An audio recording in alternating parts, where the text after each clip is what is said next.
Do you have a Bigfoot encounter you'd like to hear narrated on this channel? Well, if so, send me an email with all the details. You can send your email to contact@buckeyebigfoot.com. Hi there, everyone. Now listen up. You definitely want some extra snackage and a very tall drink for our ride into Sasquatch Valley tonight. Now, a lot of you have been waiting for the next email from Vic about his interactions with his friendly Bigfoot named Hatwoah. Well, here it is. And listen, if you're new here and you have no idea what I'm talking about, well, I'll have the links to Vic's other emails, including the very first one that explains how all of this came to be. I'll put those in the video description just for you. All right, are you ready? Heck yeah, you are. Come on, let's saddle up and let's go.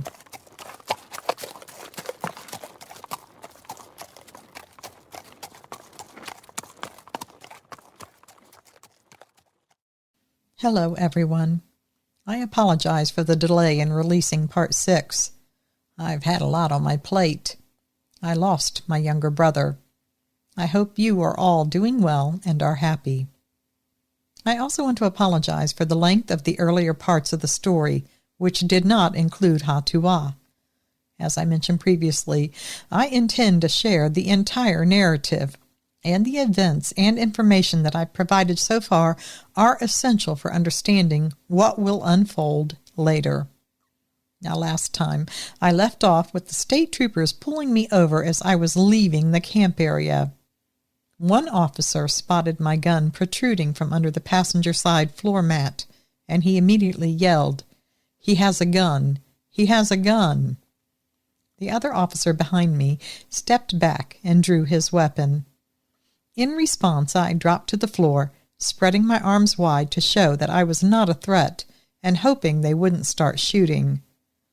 While on the floor, I shouted that I had a license for the gun, and that I was in law enforcement. But they weren't interested in my explanations. They pinned me down with a boot on my back and cuffed me. I protested. "What's all this for?" One officer replied, "You're from New Jersey, and regardless of your law enforcement status, you can't cross state lines with your gun without special permission." I insisted, "I can carry my gun anywhere in the United States. I work for a federal entity. My license states there are no restrictions." Then I remembered that my gun license, which I generally did not carry with me, has my real name, unlike my driver's license, which shows my alias. This is in case the dealers I'm buying from suspect I'm an agent. They might ask for my ID and have someone look it up. It will come up under a fictitious name and record. At that time, I was working as a narcotics investigator for the DEA's special unit called TNT, primarily conducting undercover controlled drug buys. That's why my license had a different name. However, if they ran the license number, it wouldn't reveal my real identity either. I had a number for them to call that would verify who I am, though their superiors would still have limited information. This was all done to protect our operations from being compromised, especially in an era when the mob had significant influence in law enforcement. Once they placed me in the squad car, I was taken to the station and locked in a cell. After about 10 minutes, the officers began questioning me, claiming they knew my documents were fake. I reiterated that there was a business card in my wallet that they could use to contact my superior, and everything would be resolved. But 4 hours passed without allowing me to make a phone call. Eventually, they brought me food and said that I could make a 3-minute call, after which the line would be cut off. I had an emergency number that I could call in situations like this. I provided my ID code number to identify myself and briefly explained my circumstances and location. I hung up, but after 30 minutes I suspected they had attempted to trace the call, which would be impossible due to our security measures protecting the TNT unit from exposure. The troopers seemed convinced I was linked to a major crime organization. To my surprise, 2 hours later, no one had come or called to confirm my identity, despite the usual presence of local offices or influential politicians who could intervene. The next morning, I was transferred to the county jail. There I was booked, photographed, and fingerprinted. Alone in my cell, disbelief washed over me. I kept asking if I could make a call, but they kept promising soon. Now it was the second night of my custody, and I was worried about my girlfriend thinking that Hatwoah might have harmed me. I should have been home the previous night, and she had a number to call if I went missing. I was sure that she had reached out by now. I wondered if she would mention Hatwoah. No, she wouldn't betray me like that, I thought to myself. Another concern was a tracking device ring that I was supposed to wear at all times. I had taken it off and left it home whenever I visited or searched for Hatwoah. Now, entering day 3 with no news, my frustration grew as I still had not been allowed a second call. The following morning, I awoke to a man in a suit standing by my cell. He assured me not to worry, that he would be having me released soon. When I asked who he was, he introduced himself as the local commander from TNT. After 2 hours, I was escorted out to a truck, taken to the inbound yard to get my vehicle. They handed me a bag with my personal belongings and my gun. The TNT commander I spoke with had some paperwork for the yard, and soon they brought my truck. He advised me to see the chief at my post first thing the next morning. Long story short, when my team arrived to get me out, the officers refused to acknowledge who they were, despite my innocence. They had to contact the New Jersey governor's office, who contacted the New York State governor's office to have me released. They complied, but it wasn't a voluntary release. The next day I spoke to the chief, who warned me not to discuss the situation with anyone. He mentioned that Internal Affairs would be reaching out to me. I stayed home the rest of the week, much to my girlfriend's delight.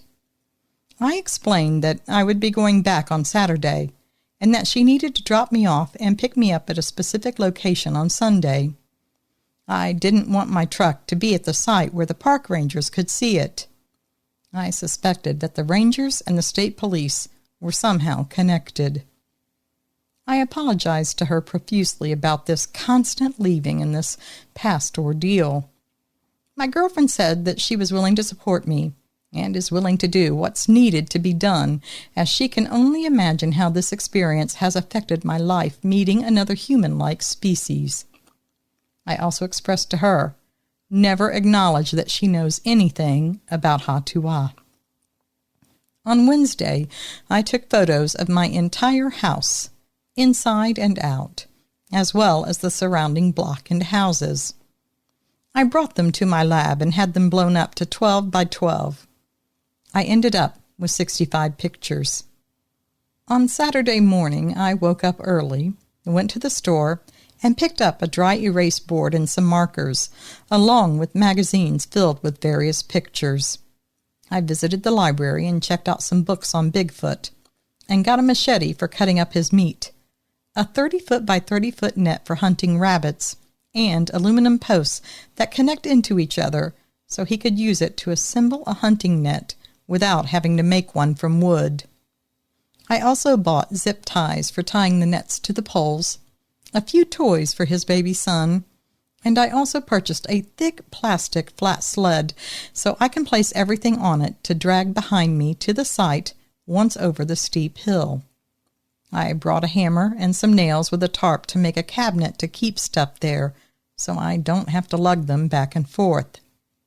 Last but not least, I brought 3 dozen eggs, 10 pounds of sausage, concentrated orange juice that I will mix with water, making almost 5 gallons, and I brought a sack of fresh oranges. The last thing I brought with me was a shape sorter. It's the box that has different shapes, and you have to put the round block in the round hole and the star-shaped block into the star-shaped hole, It's sort of a common sense test-type puzzle. I packed everything at home, secured the items that didn't fit in my large bag with cordage, and I organized everything into a single trip. It was going to be heavy, but I had no other choice. I reviewed the map to find a way to approach from the opposite side of the mountain to avoid the rangers. There was an area that wasn't meant to be used as an entrance to the site, but it was the only option. It was about 1.7 miles to get to the location where the ladder was. My only concern was a hill, the height and steepness of which I wasn't sure about. I had my girlfriend drop me off around 5 p.m., just before dark, but I needed to navigate the steep part first. I told her to keep the CB on so I could wave down a trucker and contact her if I finished early or if any issues arose. Aside from that, she was to be there by 8:30 p.m. sharp on Sunday.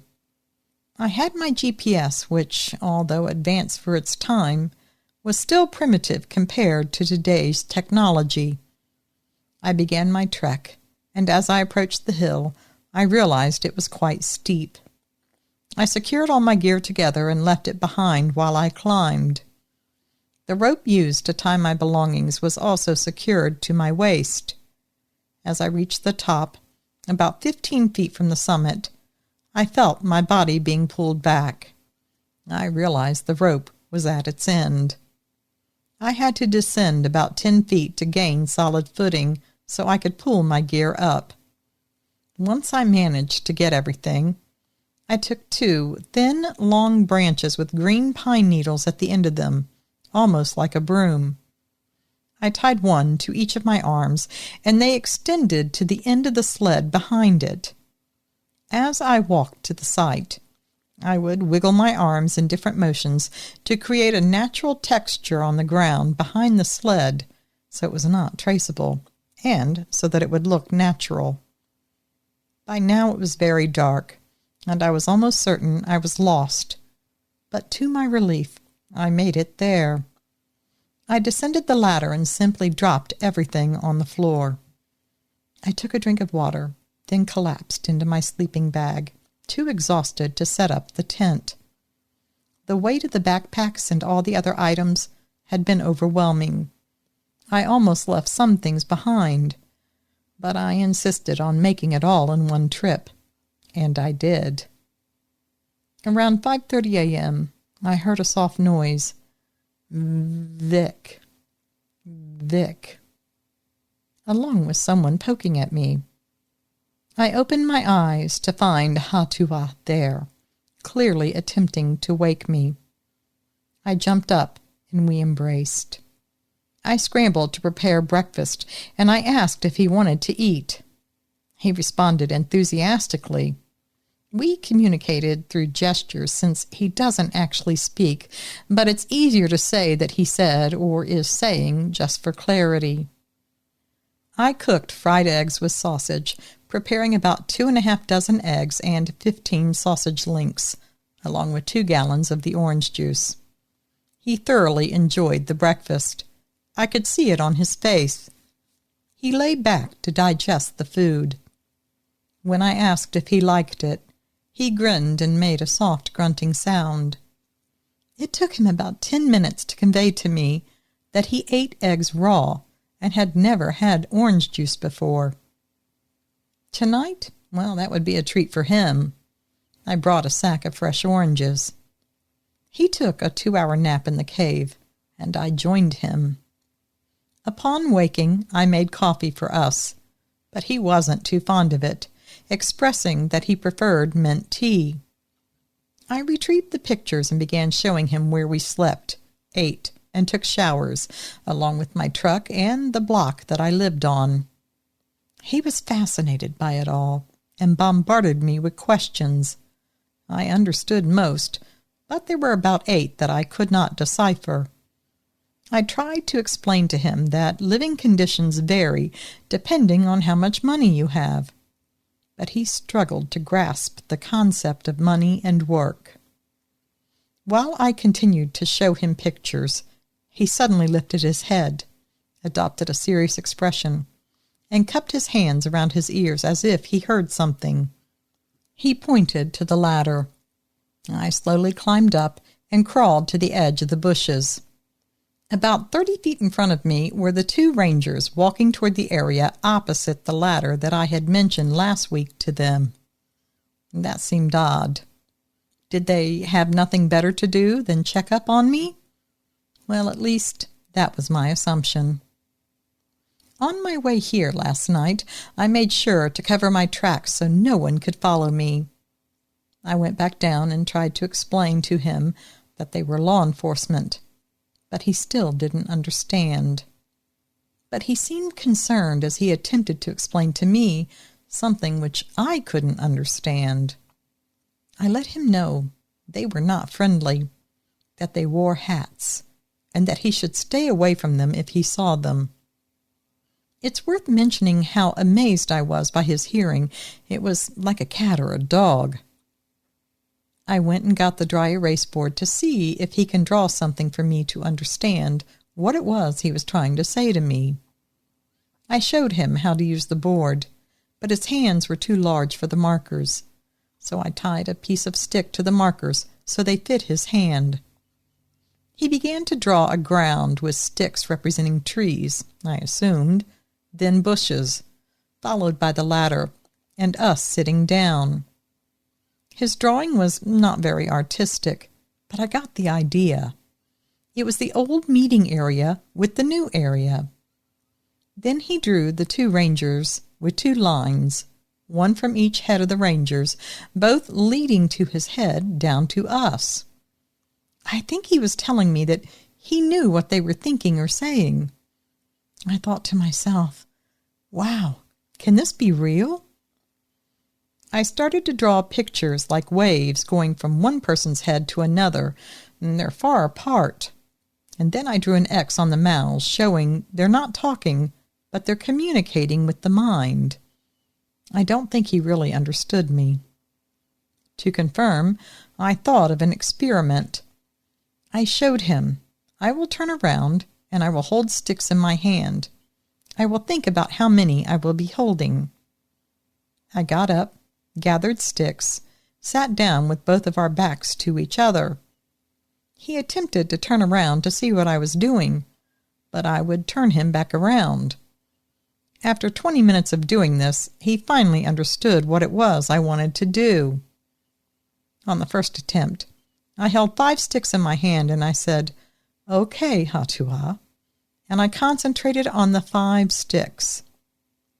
After 2 to 3 minutes, I got up and took the 10 sticks, then laid them in front of him.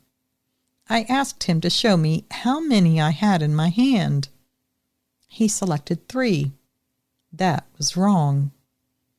I did this for about 30 minutes, with almost every attempt being wrong, and a couple right by pure luck, I think. Then he took the marker and he drew a man, and he pointed at me. Then he drew waves coming out of my mouth. I think he was trying to tell me to speak, but he doesn't understand English. I pointed at the wave and started to talk, and nodding my head as if saying, "You want me to talk?" He smiled and agreed with me. I tried to explain to him that he doesn't understand my language. He took his hands and told me to look by touching his eyes. Then he said some words in his language, then touched his head. He then put his hands on his head and flipping his hands over. I still didn't understand.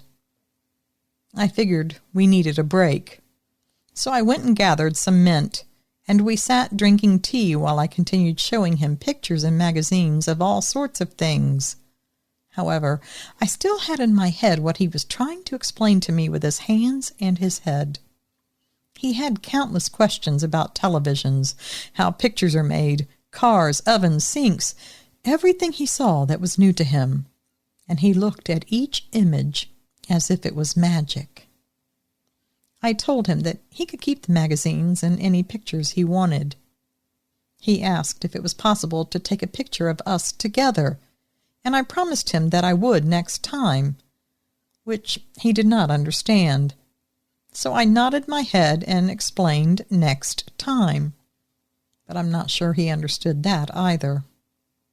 I also showed him the toys that I had brought for his son. A stuffed bear, some trucks, and 2 small balls. He was happy, so happy that he hugged me. I showed him the machete and what it was for, and then I explained and showed him it's dangerous. I decided not to show him the depiction of a Bigfoot in the books that I had taken from the library. Most of those pictures were way off on how he really looked, and he might be insulted. I showed him my truck and pictures of me in it, and also pictures of people driving in them. He seemed to know what cars were, and I think he was trying to tell me that he had seen them before from the edge of the forest. I showed him a picture of the room dark, and then with the lights turned on. The light was very bright. Then I showed him with the flashlight how it illuminates the night. I showed him so much, and he had many questions, but sadly I only understood a fraction of those questions. As we were trying to understand each other about all of the items that I had shown him, I was still thinking and trying to figure out what it was he was explaining to me. So I came up with an idea of what he was telling me, and I started to explain to him. In a nutshell, I was asking him if I have to speak out loud for him to read my mind. Now, how I came up with this is when he spoke in his language and then touching his head, and then he drew waves from my mouth to his head and then flipped his hands over. I think he was saying the words out of my mouth go to his head, and by flipping his hands over, he was saying the waves, which are my thoughts, get converted to his language. I was still confused. If that's true, he should be able to understand me all the time, right? So I figured I would humor myself and conduct the experiment again. This time I thought of the number of sticks in my hand, and I spoke out loud the same amount. To my surprise, he got it right every time. But why can't he do this all the time and understand what I'm saying? I'm very, very confused now. I attempted to ask this question of why he can't always understand me. He attempted to explain to me, but I wasn't able to make any sense of what he was explaining. He drew pictures of people of different sizes and was talking and pointing at the pictures. To be honest with you, I was very frustrated. I figure I'd just give it a rest, so I got off the subject. By now it's about 12:30 p.m., and my girlfriend expected me at the designated meeting spot at 8:30 p.m. I would need to leave here about 7 p.m. the latest. I figured I would show him the different items I bought to make the trap. I proceeded to draw a picture of the trap that he made to catch the rabbits, so he'll know what I'm talking about. Then I showed him the different items that I brought with me to make a collapsible trap identical to his trap, but more durable, and it would collapse down into a small bundle. Then I put it together. I'd already done this at home, so I knew it would fit together easily. However, I did not cut the net to size to fit the aluminum frame. I figured he would know how to do that. I gave him the different pipes, and he had difficulty knowing which pipe went into the corresponding pipe. So I thought of an idea. I took the pipes and used the markers to shade each piece that fit together. So one pipe had blue, and another one had blue, and they would fit together. Well, that was not a good idea, as the markers were dry erase, and the color would come off on your fingers once you touched it. Instead, I engraved with my knife numbers on each end. The two that had the number 1 would be together, and the two that had the number 2 would go together. He didn't need to know what the numbers were. All he needed to do was put the poles together that had matching symbols on them, and in this case, those symbols would be numbers. After several tries, he figured it out. I gave him the net and showed him what it's for, and he understood that right away. He proceeded to let me know that he had a net of some kind and he found it in the forest. He took it home, and one day he saw 2 men using it to net fish in the creek, but he still did not know how to do that. But he understood where it should go on the frame we made. He was very happy and wanted to go get rabbits for us, so I gave him the net and we cut it to size. I used the zip ties to hold it onto the frame, and it was perfect. It was about 15 feet long, and 2 pieces that fit together in a V shape, and then the one piece he would hold onto his body to trap the rabbits in the V-shaped tunnel from the 2 pieces we made. He wanted to go and hunt rabbits, and he wanted me to go with him. I told him that he should go alone and disassemble it and hide the trap when he's done. So he left. While he was gone, I gathered the wild garlic and some mint. I also had some seasoning that I had brought with me. I also tied the sack of oranges to a tree and put them in the creek to get cold. I also brought with me an old-style basket for grilling. It has 2 sides. You put the item you want to grill in the middle and sandwich it between the 2 sides, clamping it in between. Then you hold it over the fire with a long handle at the ends. I started to gather pieces of wood to make that cabinet I told you about earlier. In the cave I found nice pieces, and I started to cut them to length. The cabinet will be about 3 feet by 2 feet 5 inches. I nailed the main box together and proceeded to make the door after I took 2 pieces of thick leather that I had and used them for hinges. I finished it off with a latch and some vines to camouflage it. He had been gone for about 2 hours at the minimum, and the last time it took us 1.5 hours. But most of the time was spent on him making the trap, so I was concerned at how long he was taking. After 2.5 hours, he returned with 7 pheasants. I was surprised when he told me that he had spotted them on his way to the rapids and that he had used the net with the frame to catch them before going to his hiding spot to leave the net. He also mentioned, and keep in mind that when he tries to explain something to me, it often takes a while to understand what he's saying, and sometimes I don't even grasp it, even after he tries to draw pictures and to use his hands and body to help me understand. But he mentioned that he had seen the 2 men he heard earlier, which was why he took so long. He was hiding. I asked him if they wore hats or if they had similar clothing on. He didn't remember what they wore, but he knew it was them because he recognized the voices. I asked him if he understood what they were saying, and he said no. I couldn't understand how he knew how many sticks I held. He seemed to read my mind as I thought of the amount and spoke aloud in English. How could he understand that? He said they were cutting down vegetation and putting it into big bags. He said they were using a machete like the one I had given him. I asked him if he could show me the area if I wanted him to take me. He said yes, but I would need to climb high to get there, and getting back down, that would be hard for me. He didn't know how they had gotten there because humans don't go there. It's too difficult to access. He said it was not too far from us, but it was about the height of the tree next to us. I looked at that tree, and it was about 80 to 120 feet tall. So we proceeded to get dinner ready. He was ripping the feathers off, and I told him no. I wanted to show him a better way. I went to the creek with a jug and then returned, climbing down the ladder with the heavy weight, as the creek was by the old meeting spot. I boiled the water and added the clean birds into the pot. After 2 minutes, I lifted the birds out, and the feathers fell right off. He was fascinated. I was eating 2 of them while he was going to eat 5. I asked him if I should cook his. He replied, 3 cooked, 2 raw. He had never eaten them cooked before.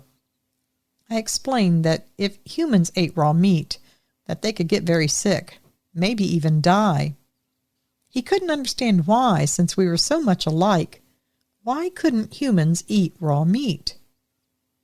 So I explained to him that thousands of years ago, we did eat meat raw. But after humanity discovered fire, we cooked all of our meat and lost our immunity to the bacteria and parasites that are found in raw meat. Now we need to cook the meat to kill those harmful microorganisms. I also explained that if his people stopped eating raw meat, his great-great-great-grandchildren would start to lose that immunity, and they might begin to get sick as well. I noticed he was getting a bit worried about the idea of eating cooked meat and losing the ability to consume raw meat. So I reassured him that he would not lose his ability to eat raw meat or get sick from it, and that it takes hundreds of years of evolution for such changes to occur. Now, just so you know, by the time I finished explaining this to him, we had already eaten our food and cleanup was underway, and I was going to retrieve the oranges from the creek. It took a good 2 hours of explaining to ensure that he understood. He enjoyed the birds I had cooked, and when I returned with the oranges eager to peel them, well, he wanted to eat the peels. But I told him we don't typically do that. Although it was possible if he wanted to, he wouldn't get sick. He explained that his people do not waste any part of a plant or animal. It's not good to waste. I understood him to mean that perhaps God or some godlike figure would not be pleased and might withhold sustenance if they waste or desecrate an animal or plant. I was curious about how they worship this God. I explained to him, without mentioning the different denominations and the religions that we have, because it's just too confusing, but I told him that we pray to a God, but I was careful not to mention Jesus, since all Christians, Jews, and Muslims pray to the same God. He understood when I explained to him the things we should avoid, like murder, profanity, and stealing. You get the picture. He also mentioned that they have similar concepts, but I still couldn't grasp whether it's the same God we pray to or a non-existing entity that has been handed down through thousands of years. Or maybe it's a sacred being that came from space. I'm not sure. I figure I needed to wait to understand how he sometimes comprehends me, but not all the time. Language barriers can be tricky. But back to the oranges. He absolutely loved them, and I gave him the leftover ones to take with him, promising I'd bring a different fruit every time we meet. After I told him I had to get ready to leave, I told him I will not see him next week. I am going to Mexico for a week's vacation with my girlfriend. He didn't understand, so I simply said that my girlfriend wants me home next week. He asked if she was upset with me for spending so much time with him. I assured him she wasn't, and then I posed the same question to him. He replied no, but he mentioned that his grandfather was very upset. Curious, I asked him why, and he proceeded to tell me that his grandfather had an encounter with a human many years ago while walking in the woods. He also mentioned a walking stick. It was different from the ones that they owned. It threw small pieces of a hard object that could pierce a tree trunk, made noise like thunder, and it blew smoke everywhere. I figured he meant a rifle. He said that his grandfather and the human had run into each other by accident, and he put his hands up and started to back away. But then this human hit him in the arm with a small, hard object from the stick that he had. He ran away and climbed a tree about 80 feet high so they could not find him. He said after he was hit with that object, many humans carrying the same kind of stick came, and they kept returning for weeks. Some even descended from a huge bird that hovered in the sky, making loud noises and creating winds so strong they knocked trees over. I assumed his meaning was the helicopters and military. These humans could throw their voices over long distances, he said, with the sounds coming from their ears. I'm guessing he was meaning that they had two-way radios with earpieces. Eventually, they had to find a new home. It had become too dangerous for them to stay there. He also mentioned that his grandfather told him that I'm either going to kill him, get him killed, or take him away like some of our people that had been taken and never seen again. I asked him, why doesn't he bring his grandfather to meet me? He said no, he was too dangerous and might attack me out of anger. I asked him if all of their people got along with each other. He explained that each family has its territory, and they stay away from each other's areas. But if someone crosses into another's territory, well, most of the time there's no conflict. The elders have agreements, as long as no harm is done intentionally. They meet every year at one of the territories to discuss issues between the families, resolve them, and to check each other's daughters for mates for their sons. He said that the sons who do not marry by the time they are grown, well, they're kicked out of the tribe to prevent interbreeding. These single rogue males are dangerous. They will assault females and kill others for food. They roam around until they find a mate. I noticed that he always itched and scratched his hair, and when I asked him about it, he showed me that he had ticks and lice. He wanted to know if I had them. I told him no, because I don't have hair like him, and I don't live outside. But our pets, the dogs and the cats, well, they get them.